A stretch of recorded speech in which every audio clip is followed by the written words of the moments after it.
আজকে ডিনারে বানিয়েছি চিংড়ি ঢ্যাঁড়সের তরকারি, অপূর্ব স্বাদে।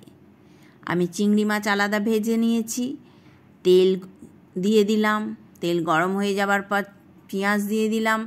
পেঁয়াজটা ভাজা হবার পরে আলুটা দিয়ে একটু ভেজে নেব।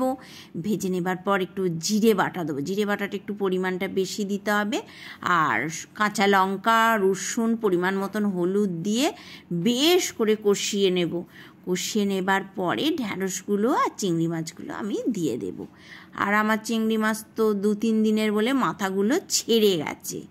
আর আমি সেই জন্য পরিমাণ মতন একটুখানি বিরিয়ানির মশলা দিলাম। বিরিয়ানির মশলা দিলে যে কোনো তরকারি খুব খুব ভালো লাগে।